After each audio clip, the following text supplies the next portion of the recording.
right, let's give everyone just a quick moment to slow down and take it easy and ease their way in to this presentation.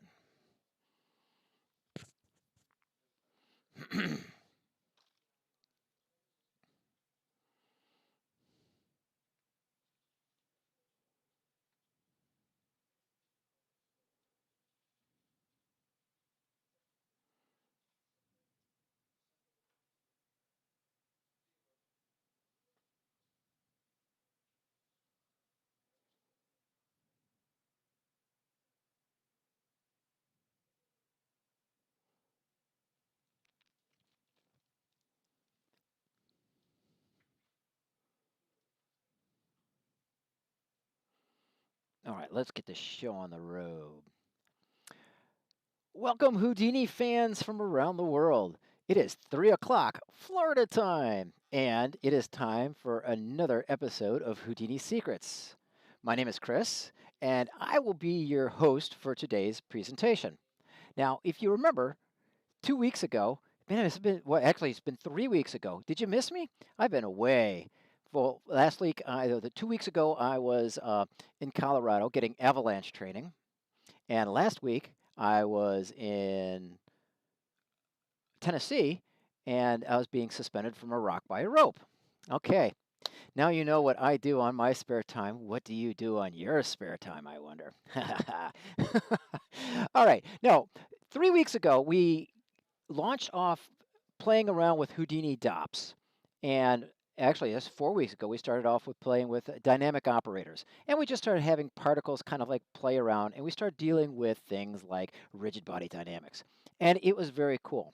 So this week, we're going to continue dealing with rigid body dynamics, which is actually kind of a non-petite issue.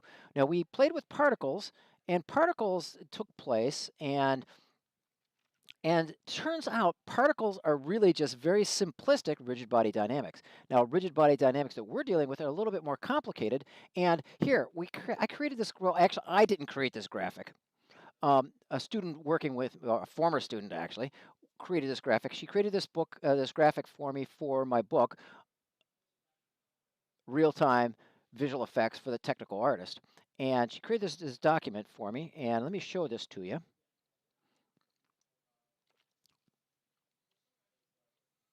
Here it is. Okay, when Houdini or any other rigid body dynamic system creates a system, your first thing you have to do is set up the objects. And then once the system has been set up, then it goes into this big old loop where it applies forces. Well, what's the force that gets applied? Well, gravity. That's why gravity is off kind of on its own lonesomeness, beneath all the solvers, because the first thing, anything it does, it applies the forces, which is, of course, of gravity. Then it goes and updates the positions and velocities. All right, now when we go and do the solver, then it goes through and then performs all the operations on the solvers, and it updates the positions, the velocities for all the objects into the scenes of it. And then it goes into a phase of where it goes to detect collisions. Now, for a rigid body dynamic object, it uses the collision volumes. Now, we didn't actually go into what collision volumes are, but collision volumes are something more complex. You could end up with very verbose and very abstract collision volumes, like kind of like a bounding sphere or a bounding cube, or something that's very, very coarse or very tertiary, or you could get something that's actually manipulates and hugs the manifold of the surface itself. Either way, the collisions are detected, and then once we identify if there are any collisions, then it's got to do is solve the constraints. Now, this is the primary episode of what we're going to be dealing with today. Is we're going to be dealing with, okay, we've dealt with update positions and velocities. We've applied the forces. We have applied gravity. We've detected the collisions. We've dealt with particles and with rigid body dynamics bouncing off of things and bouncing off of each other. Now we're going to deal with constraints. Now, constraints are a whole nother sticky wicket. But it turns out you need to know a little bit of calculus in order to solve the constraints. So this is what happens. Every time a new constraint gets put in, basically a differential equation gets set up. And for every constraint is a new differential equation. And the thing is, you have to solve for all of the constraints at the exact same time in the exact same formula. So therefore, what the rigid body dynamics needs to do is put together a a very complicated series of differential equations and solve for all the constraints at the same time as they all impact each other, and then and it has an impact on the overall forces and the positions and the velocities of that. And then once it's solved for all the constraints, then it displays all the results. After it's displayed all the results, then it's going to go and do the loop all over again and apply the forces and it just keeps on going onto this loop until the simulation ends. Aren't you glad you understand what that means now? All right. All right. So what we're going to do is deal with constraints, and we're going to deal with the Houdini constraints. And actually, it turns out that there are more constraints than I could shake a stick at. So what we're going to do is cover half of the constraints today, and then next week we're going to cover the rest of the constraints. And suppose we created a rigid body dynamic system, and we have with constraints and forces, and creating a Rube Goldberg kind of environment. How do we get all this stuff to appear in Engine? We're going to go cover that next week as well. All right, I'm going to turn this back and get me some good old Houdini. All right, I'm going to change my demonstration to actually see the full screen.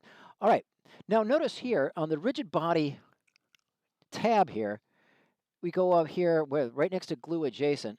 Man, we got bukus of constraints. We got pin constraints, we've got cone twist constraints, we've got slider constraints, we've got hinge constraints, we've got spring constraints, angular spring constraints, and parent constraints. Okay, now these are actually sounding a little bit, and probably not probably for a very specific reason. These sounds a lot of it like the constraints from the Maya rigging set. Interesting, huh? Okay, and now we're going to do is examine each of these types of constraints.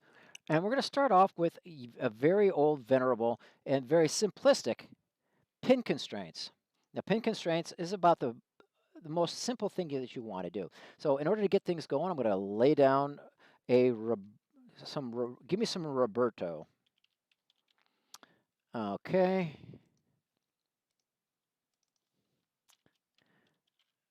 All right, we've got Roberto here.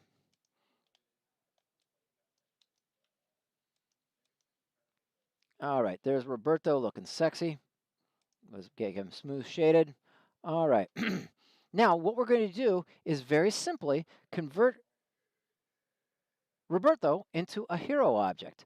Now, it's very important that we have to do him as a hero rigid body dynamics. We can't do him as a rigid body packed object. It's very important because constraints won't work on packed objects. They can only work on a hero object. So I'm going to go ahead and click on my little ducky, and then I'm going to press Roberto. Okay, Roberto is now a rigid body. And we go into our DOP network, and then there we see Roberto, and with the merge, and here's our rigid body solver. All right, now Roberto is ready for action.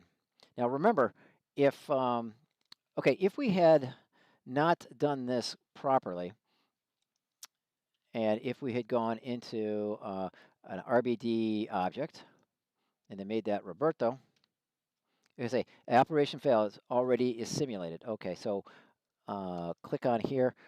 Now let's see. Let's go ahead and see what happens. If we just get ahead and get rid of this, and therefore if we go into Roberto and get rid of the DOP import, and if we go ahead and try to do it again, okay, everything is fine. Now here's the weird part. Now notice that this is a packed object and not just a rigid body object. If we go now, we put in a pinned object here. All right, so let's go ahead and add a pin constraint.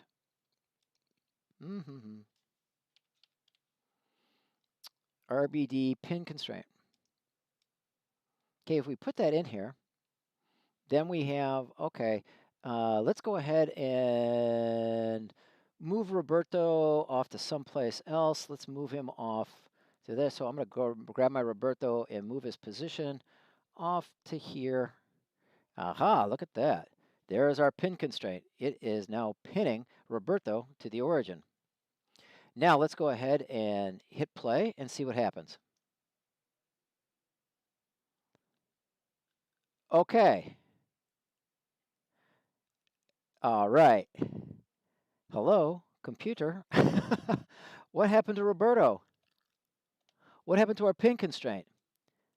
Uh, Roberto's fell into oblivion. Okay, guess what? If we check over here, the rigid body solver, it looks here, we've got a warning.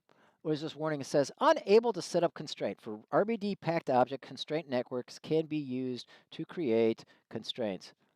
For RBD packed object, constraint networks can be used, unable to set up constraint. This is an ambivalent command. I'm not sure what this means. Constraint objects can be used. I'm not sure what that is. I'll have to get back to you, but I think that means is that, hey, bub, guess what? Packed objects don't work with this, at least as far as a rigid body, the bullet RBD solver is concerned. Can't do it. Don't like them. All right. So with that said, let's get rid of our Roberto here. And that got rid of the warning. Imagine that. And let's get rid of this DOP information here for Roberto.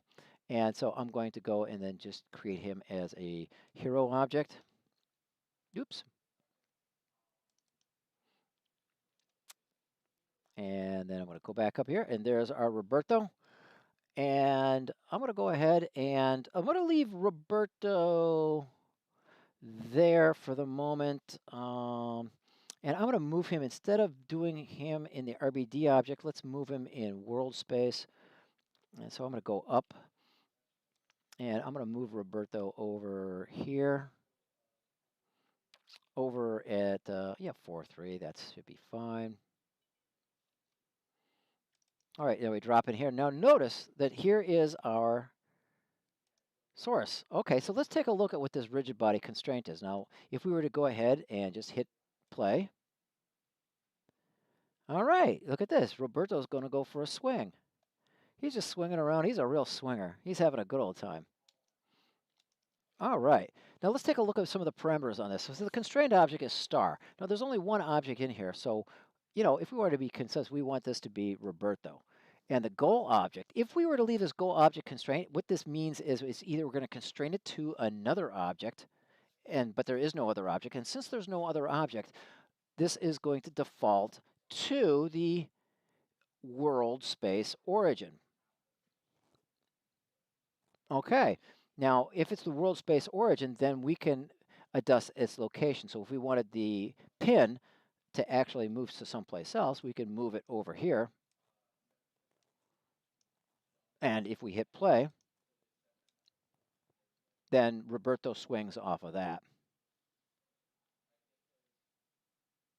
Okay, it looks like Roberto's got some action. He's got some kind of a good old rotation to go in there. So that could be a lot of fun. All right, so actually that is very simple, and everything should work.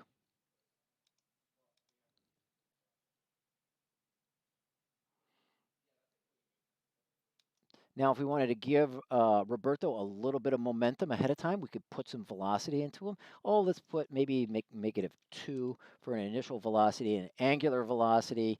Let's see, rotate in Y, maybe about 10 degrees. I don't know. So let's see what happens.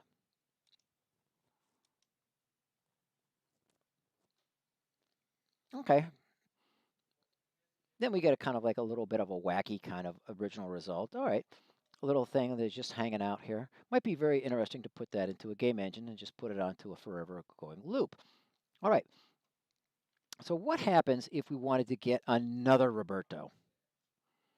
All right. So if we were to create another Roberto, and let's go up here and click up, and let's create Roberto 2. So I'm going to go ahead and drag Roberto off of here. Let's call this Roberto 2. And let's have Roberto 2. Let's move him someplace different. Let's move him. Whoops, I don't want to rotate. I was just going to move Roberto. Oh, no. Come on. Quit rotating, daggone it.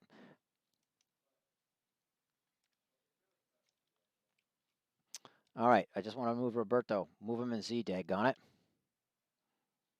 Oh, there we go.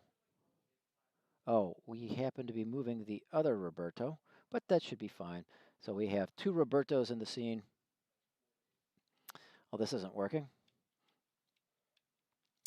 Okay, we've got the first Roberto. Just give me a new Roberto, please. Thank you. Okay, Roberto 2. All right, so let's go ahead and move him just a little bit more in the, let's move this Roberto a little bit more in the X and move him back in the Z. All right, so we have two Robertos here. And let's go ahead and make the second Roberto a hero object. Okay, did that work? No, I don't think so. Yeah, there we go. There is our second hero object. And we go in here, and now we have two Robertos into the scene. Now, according to the rigid body dynamics and all of that graph that I showed you here, if we were to go ahead and hit the play, the second Roberto would just fall into oblivion, and everything would be copacetic. All right, but now let's go and put this second Roberto into the chain. And if we're going to do that, then we're going to need to put in a second pin. And so I'm going to go ahead and grab me a new rigid body pin constraint and put that in here. And so we have a second rigid constraint. All right, notice that here when it says constrained, it goes to all. So therefore, it looks like we've got two pin constraints on the first Roberto, and we play it. That's exactly what we have. We got two on the first Roberto, and we don't have much of anything. But that's not what we want. So on the second one, what we're going to do is we got to make sure that the first one is Roberto and it's the goal object. Okay, that's right. Okay, for the second one, we got to make sure that the constrained object, now this is where things can get interesting. Let's go ahead and make Roberto the primary object and then make Roberto 2 the secondary object. And you'll see that now Roberto 2 is now connected into the situation. And now when we hit play, we've got something really wacky going on here. Now look at here. The connection here is really whacked because the constraint location started off at the origin. And now things are really getting wacky and they're nutting here. It's kind of like a trapeze circus on acid. Okay, so what we've got to do is we've got to move our second constraint to a place that we want it to be attached to. Let's say we want it to attach to Roberto's flipper right here. Give him some interesting twist. So if we go back to the origin, click on there, and then, okay, now we're getting some interesting stuff here. We've got the other one getting whipped around like a biscuit, and we've got the first Roberto spinning around like a top. Now that's kind of interesting. So as you can see, that things are kind of like wacky nutty. And that's kind of like what we're looking for. Let's see what happens if we return these the other direction. If we go back to and make our constrained object Roberto 2, however, and then we want it to make the goal object Roberto 1, okay, things change a little bit. And now our constrained object is still in here, so let's see what happens. Okay, we're basically getting very, very similar results. But if we were to put this to the origin, then we're going to end up with some nutty results again. Okay, so you see that we could go and control where we connect. A lot of this has to do with where the constraint location takes place. Even though we have the constrained object and the constraint goal object, they don't necessarily have to change because you can offset the constrained location. So I'm just going to go ahead and grab my object and I'm going to make this kind of twist around right on Roberto's noggin here. Yeah, we're gonna spin on Roberto's head. Make him be like a top. Okay. Time to be mean to Roberto Day. Okay, now Roberto's spinning around here. All right, very good. Now that basically establishes the behavior of a rigid body. Now, if we really wanted this to make this look normal and we wanted this to look sane, what we could do is just grab my first Roberto or grab my second Roberto and move him up to maybe right here. And let's see. So we got that connected here. And so let's go into our DOP network. And let's just make Robertos, they want to hold hands. And so if we want to make this, and so now we have a real trapeze going here. So we've got our Robertos, they're holding hands. And they're almost doing it. They're almost doing it. Okay, so I don't have my offset here quite working correctly. Yep, it's not positioned correctly. It's not at the hands. It is off of the flipper. So let's get it right at the hand joint.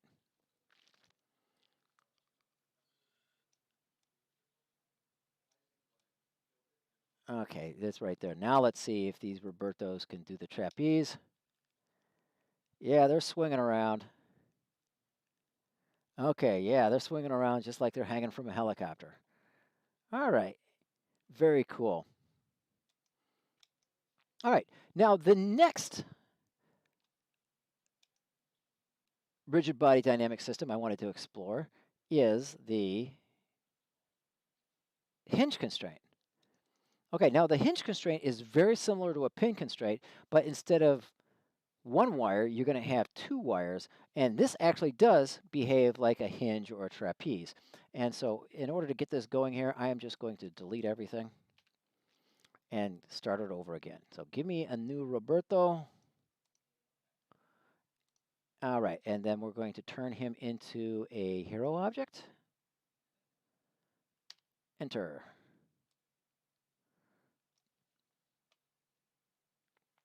And now we're going to drop into our DOP network, and we're going to insert a hinge pin in between there. Hinge, all right. All right, now look at here. This actually has 2 points of connection here. And so what we have to do, if we want to move this around, since we have the hinge solver and then we have our controller, we can actually go ahead and move this around here. Okay, now when we hit play, not a whole lot happens. Now that's kind of nutty. Well, part of the reason is that what we're doing is creating a triangle. And so this triangle wants to move around the central axis, but there's really no forces acting on this object. Now, we'd have to give Roberto a little bit of extra energy. So let's go and give Roberto a little bit of push. And so the velocity is like -10. And then we hit play. And then Roberto kind of swings around here. And then he doesn't damp, he's just kind of swinging around here. And if we wanted to give it something a little bit smaller, maybe like just -1, we're going to get something a little less dramatic. But it still kind of moves around. And this doesn't have any kind of dampening system here because the forces that we put on here is we just have gravity. We don't have any kind of other drag. We would have to put a drag force on here in order to get this to slow down. Now, if we wanted to, let's just see if that actually works. I'm curious. I haven't tried this before, but let's put in a drag force. And let's just see if Roberto does slow down.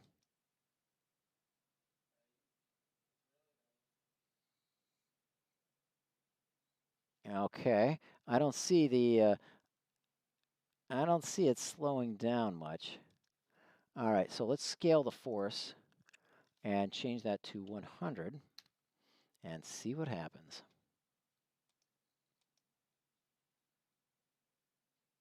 Yeah, he's slowing. Oh, he's slowed down. There we go. Okay, so the damp force does it. So here our force is acting on the system and it is causing the system to respond, but the constraints are keeping it dynamic. So I'm going to get rid of the drag here. What a drag. But what we really want to play with is the hinge constraint here. Now, it's more interesting if we go and rotate the hinge constraint to something off here like, oh, let's say it's off at something like 90 degrees. Or the constraint direction, let's go ahead and make it just -1, 0, and 0. So it's nice and flat. And where are we going here? Okay, so Roberto is now on a swing. And let's go ahead and move this back over here. And actually, let's move this way over here. So Roberto has a little bit of head of steam on our hands, and we won't have to add any more velocity to Roberto. We're just going to let gravity kick in.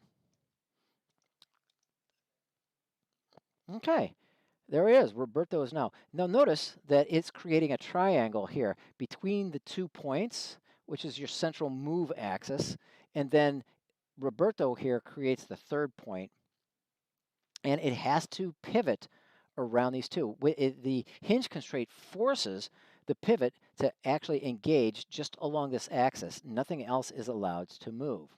Okay, so very interesting.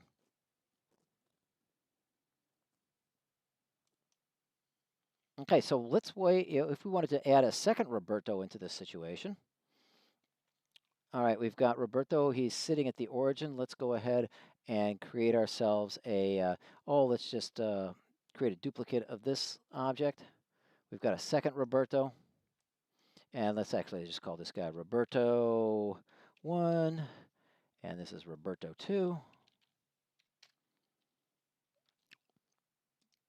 Okay, so we've got our hinge constraint, and so we want this to behave on, oh wait, we want to move this guy, and let's move this guy in the position. I'll move him backwards a little bit. Okay, notice that we've got both of the characters, and they're both getting constrained. So if we hit play, they're moving as if they were moving together on 2 different swings. And why is that? When we look at the RBD hinge constraint, we see that the constrained objects are everything. That means we do the same thing for all the objects. So they're basically behaving the same. Now, what happens if we were to take the second row and put in it? All right, and so let's go ahead and set the first hinge in front of the original Robert, create a nice and easy swing, and now drop down a second hinge constraint. Where's my second hinge constraint? I'm going to drop that in there, and now notice that things are looking kind of wacky.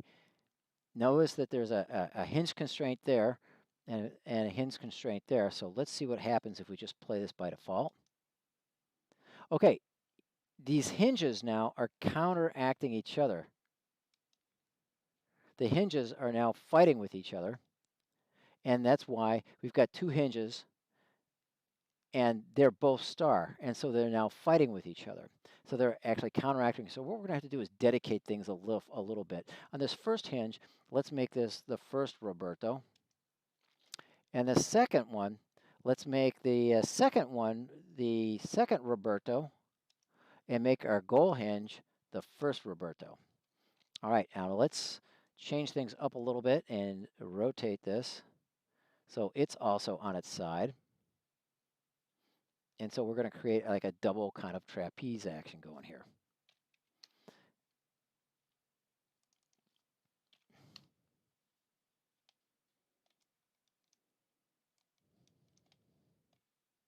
All right, hit the play. And there was a little bit of stuttering there, but overall, that kind of behaves exactly what we wanted.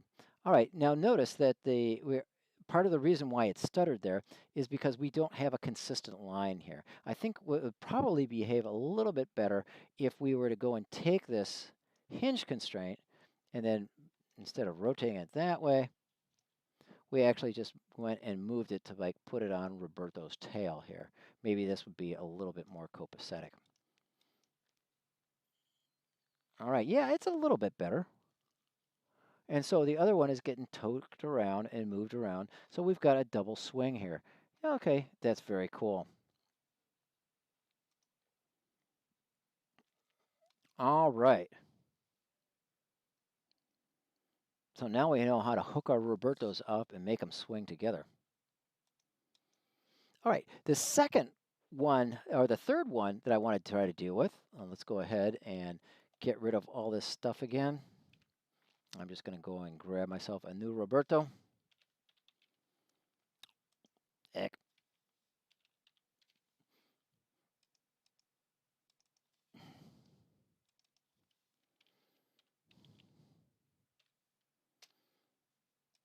All right, let's go ahead and make a hero object.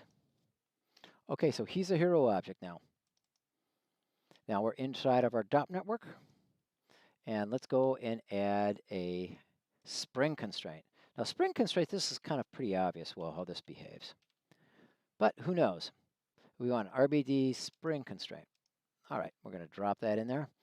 Okay, we've got our Spring Constraint in here.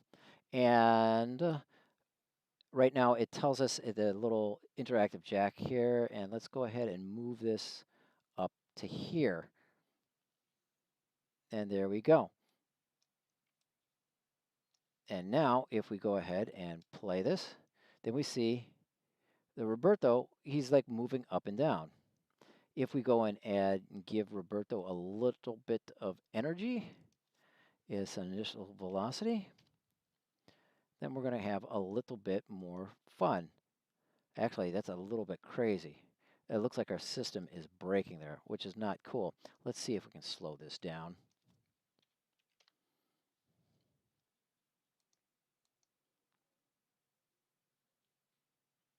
Okay, so it doesn't take a whole lot for the Spring Constraint to get going. Okay, the strength. Now let's take a look at the rigid body Spring Constraints. Here's got the same thing about the constrained objects and the goal objects. And here's our constrained location. And this tells us where the actual world space location kind of sits at. So let's take a look at what's in here, the strength. Now the strength indicates the tightness at which the thing springs back. So if we make it, here we have the value, default value is 100,000. And I don't know if this is actually the real number, but 100,000 it is. So let's just knock this down to 100, reduce it by 1,000 times.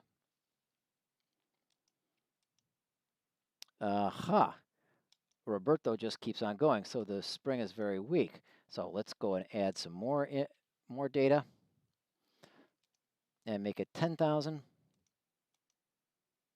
Okay, so the spring acts a whole lot bigger now.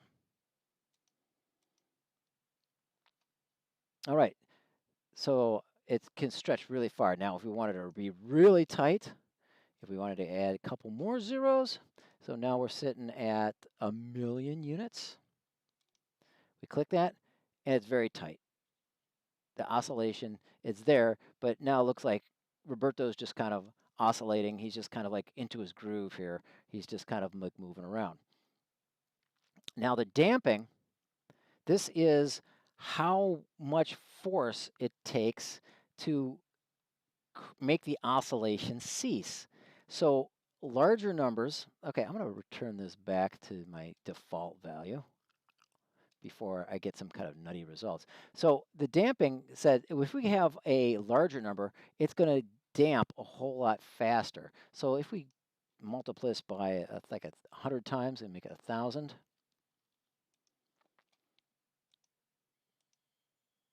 then you'll notice that it's kind of stopped oscillating relatively quick. And so this is what's being called, I believe, is overdamped. Now, I might be wrong on that. Now, if we reduce this by a whole bunch, then it's going to be underdamped. Okay, so it's underdamped, meaning that it is not coming to a rest. I mean, it's taking a very, very long time to come to an oscillation. Now, there is a sweet spot someplace in there of where it dampens in just the right amount of time. It's not overdamped, it's not underdamped, and I think it's about 100.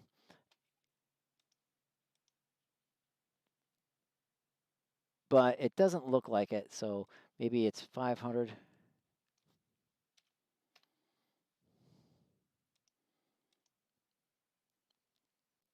Okay, so it's dampening, and although it's taking its good old time.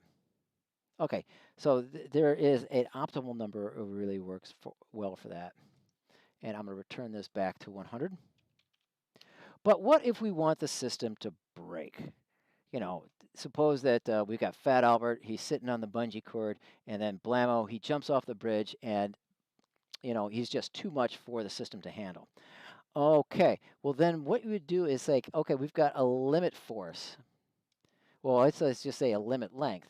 Okay, if well, let's go with the limit force. If there's too much force put on the simulation, then what's going to happen? Something's going to happen. All right, so nothing is really wrong with it. But what if we reduce our limit force to something like 500?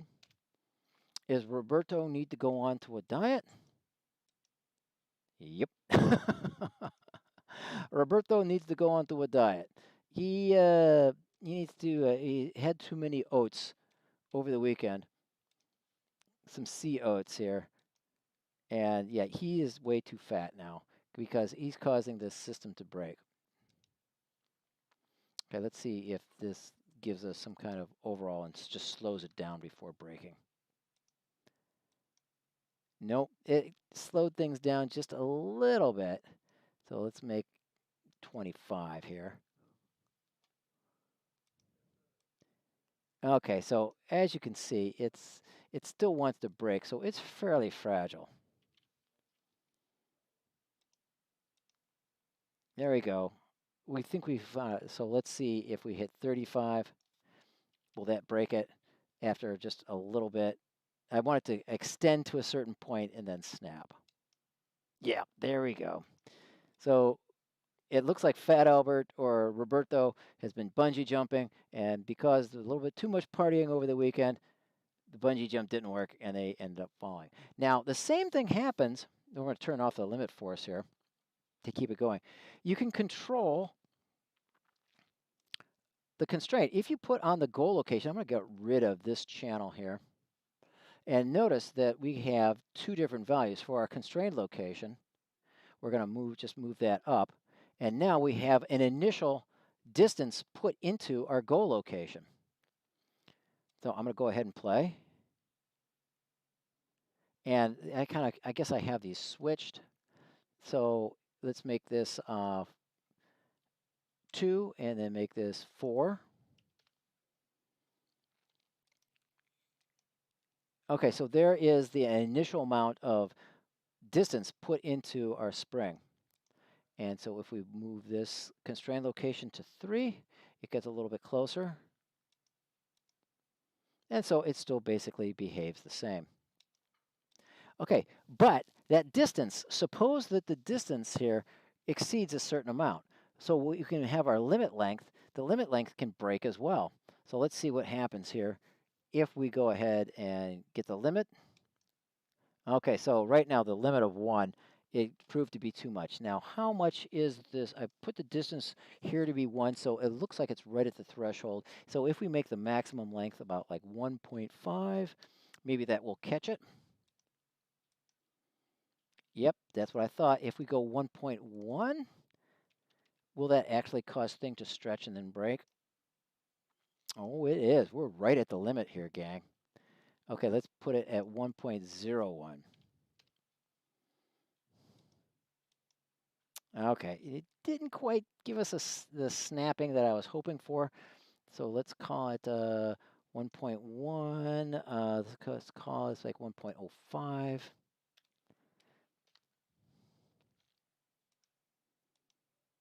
Nope, it kind of like just snapped right off there. Maximum limit. Let's say, what do we say? 1.1 would work. Nope, it still snaps. How about 2.5? Okay, let's go to 4. Okay, so we're looking at that right around the 3.5 area before it's going to snap again. Yeah, there it is. So the distance can snap if it gets too far. All right, so there we go. Then we can limit our stuff and then we can actually make our system fail. Now let's see if we wanted to add a second Roberto and put this Roberto underneath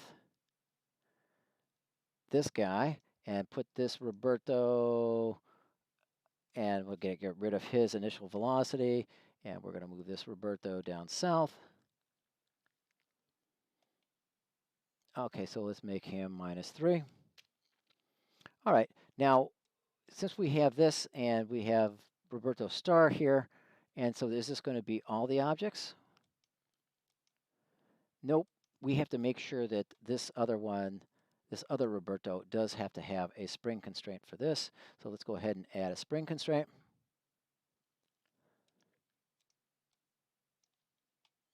And so let's make this one, let's make this guy our first Roberto. And this one is our second Roberto. And let's see.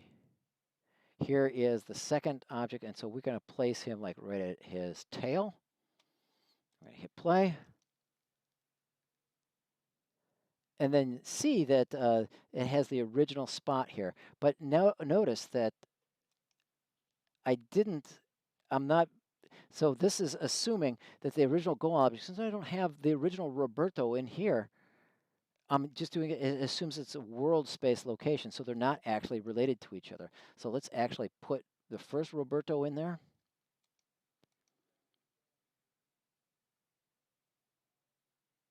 Okay, some very interesting behavior here. Notice that there's some swinging business going on here before things actually took into place here. Okay, so there's lots of opportunities to have lots of funds, and we have lots of Robertos swinging off of each other. All right, now there is one more constraint that I wanted to show for today.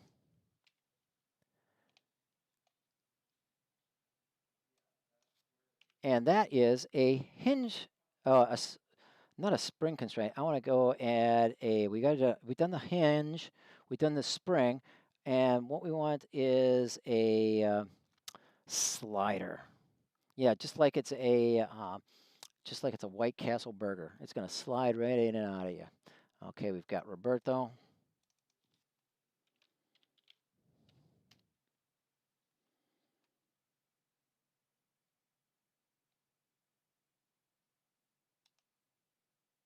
Okay, so this controls the movement and rotation about a very specific axis. Now we got here, and we're going to go ahead and add Roberto. Here we go. No, that's not what we wanted. Click here. There. Okay, now let's add a merge, and then let's go and add a slider constraint. Now this looks kind of nutty. Right off the bat, this is kind of confusing because we know that the slider controls movement along this axis, and there's also some kind of rotation. So right now, it's just kind of like put up on Roberto, and we can move it around. So let's see what happens if we put the slider over here, and then just hit Roberto into play. Okay, not a whole lot happens. Nothing really exciting is going on. So what happens if we move this and rotate it a little bit off over here? I'm going to hit play. Okay, and it looks like it slides, like the name says, it slides down that axis. Now, wherever that axis is pointed, that's where it's going to actually do the sliding. So I've got some values here. And let's move this constraint over here to 2 minus 0.15 and 0.05. All right, then we have it. Let's see what happens to Roberto here. Okay, we have that. We have that going there.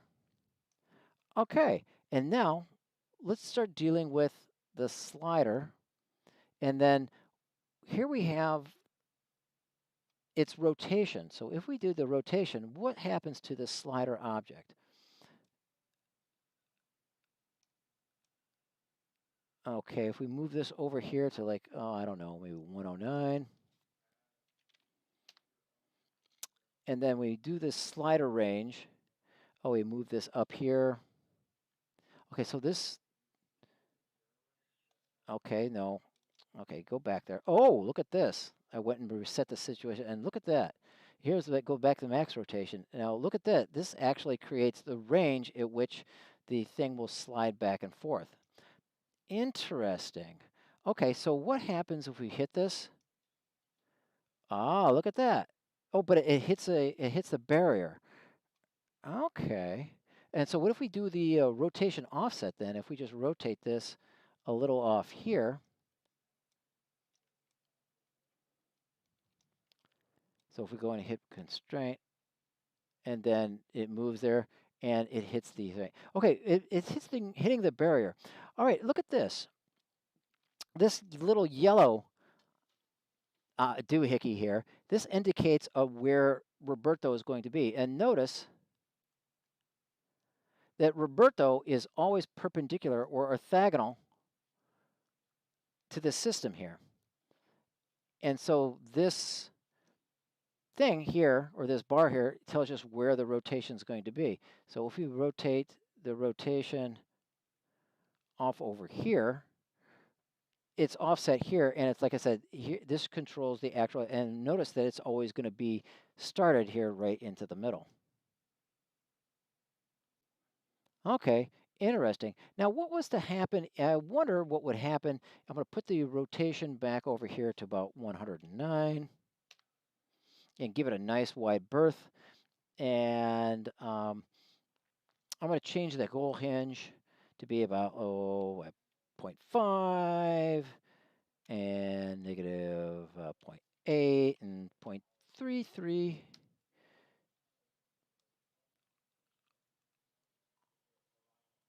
Okay, so that should be, I think, probably -5, negative 0.5. Is that right? Yeah, that's about right. And then where's my offset? Okay, maybe about -50. Notice this yellow line shows you the boundaries of where it's going to oscillate towards. If we go ahead and hit play,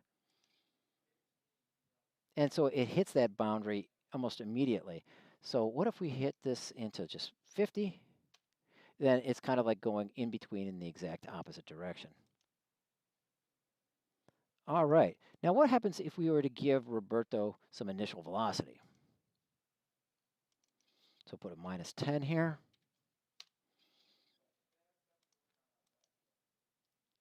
Okay, so that really zips along here.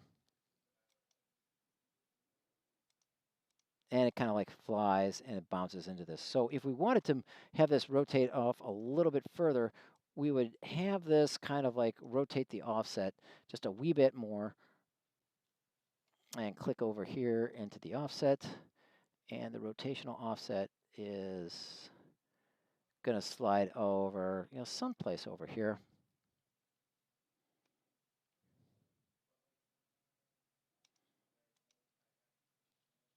All right, so that goes well. So I'm kind of curious, what would happen if we were to add in a spring, just for giggles? So we've got the slider constraint here. Let's add a spring constraint, just to add a little bit of nuttiness. All right, let's get the location of Roberto. Oh, about 2 and 1.75 and, I don't know, -0.8. So it's just somewhere off here. It's above our center point here. So we've got a so spring action. Let's go ahead and deal with it. Let's see what happens. Okay, looks like the spring action is kind of keeping the action just kind of going. Roberto's just kind of like bouncing and oscillating along his merry old way. Now, if we wanted to increase the dampening, it might tighten things up a little bit. So if we were for the spring, let's go ahead and tighten this up a little bit to about, I don't know, let's go about 52,632. And so we're actually going to be reducing the strength of the spring. And so you'll notice that it kind of lazily goes in between my two oscillations and kind of moves around there. Now the dampening, controls the oscillation, so it doesn't actually slow down. So if we increase the dampening, does it really start to slow it down? And we can test by looking at the distance between the two spring dealios. Okay, we can see the distance between the two spring dealios. They're getting closer and closer, so the thing is generally dying down.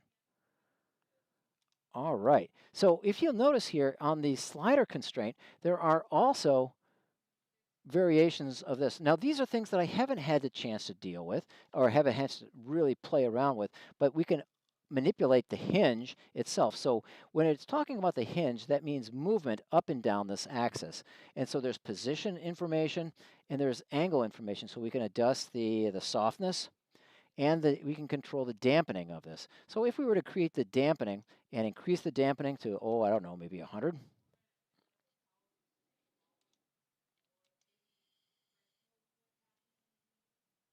And so it kind of it doesn't really, it kind of comes to a complete stop on its own. What happens if we really go hog wild on it? Boom, boom, boom. All right, got 100,000. And does it really start to dampen out? No. Like I said, I haven't had too much of a chance to play with this, and I'm not sure what a CFM is. I'll have to get back to you on that. If you happen to know what a CFM is, contact me, email me back and go respond to this YouTube posting and tell us what to do. Now, the orthogonal is not about dealing with the axis. The orthogonal is dealing with this yellow doohickey, because this yellow doohickey is orthogonal to the axis. So it means it's perpendicular. And so likewise, we've got some softness and we've got some CFM in here. And so the softness, we want to increase the softness. I don't think that's what we want. And if we go to 1,000, 100,000, this is going to kind of reduce on the rotation. Whoa, that is just nutso. If we put this down to maybe 100, whoa, that is still cuckoo nutty. How about just 10? Or how about just 2 for that matter?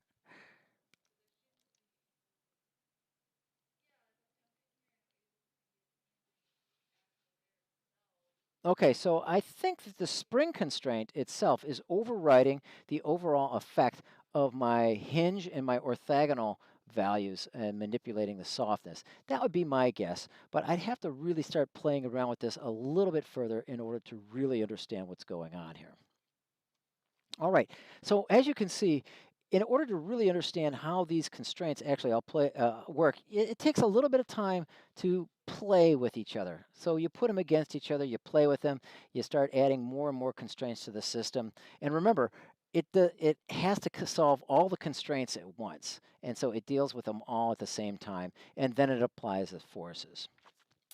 All right, so that is basically all that I wanted to cover today. And actually, honestly, truthfully, this is all that I had the time to do the research for. But next week, what we're going to do is we are going to cover the rest of the constraints, which will include a cone twist constraint, I don't know, a angular constraint and an angular spring constraint, I'm not sure what those do, and a parent constraint.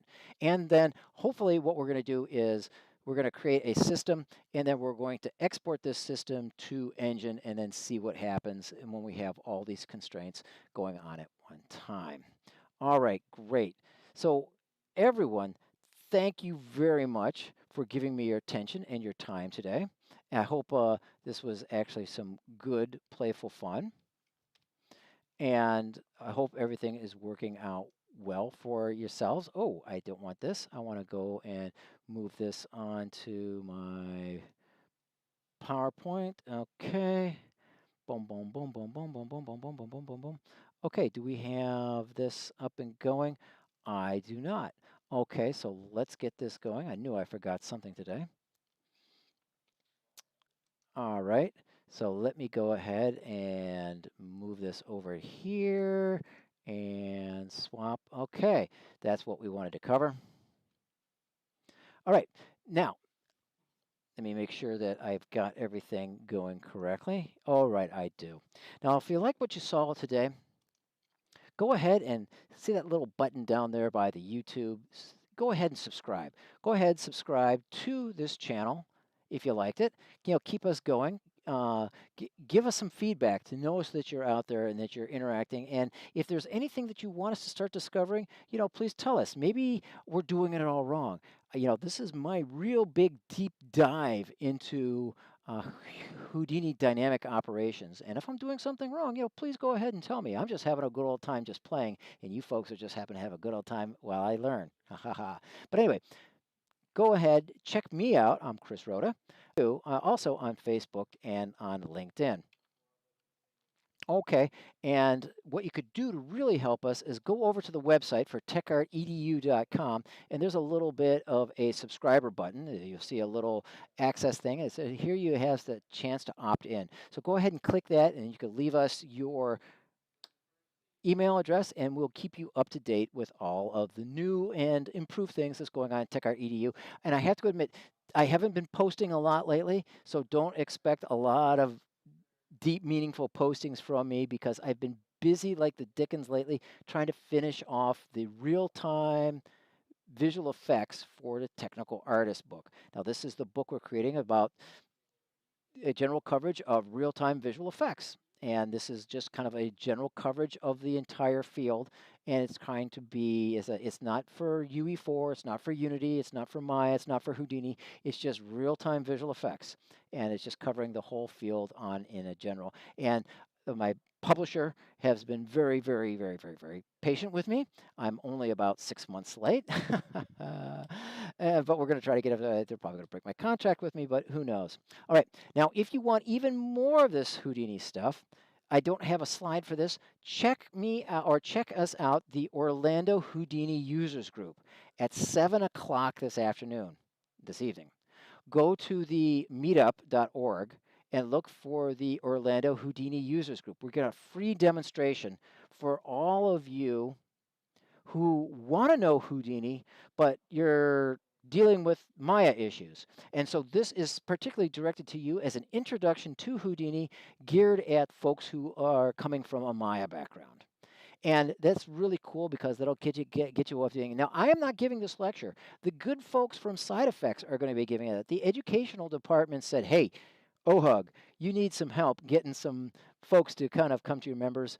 We realize that Florida isn't known for its Houdini usages, except for Luis Carell. Luis Carell is just about the most ultimate there ever was. But other than Luis, not so much. So we're going to try to get Central Florida up and going in speed with Houdini, and so we're going to appeal to all the Maya users. And so check us out today, 7 o'clock, for the Orlando Houdini Users Group. Go to the Meetup website and check us out. And if not, go ahead and send email to me, chris@chrisrhoda.com, and I'll send you a link. Come on and join us. And next month, we're going to have a second thing, which is kind of a history and a kind of an overall introduction to the whole theory and concept behind proceduralism. Oh, really good stuff. All right, lots of good stuff coming along here, gang. Thank you very much for joining me, and I look forward to presenting more Houdini constraints and dealing with in-engine stuff with all of you next week. So long, and have a great week. Bye. Boom, boom, boom.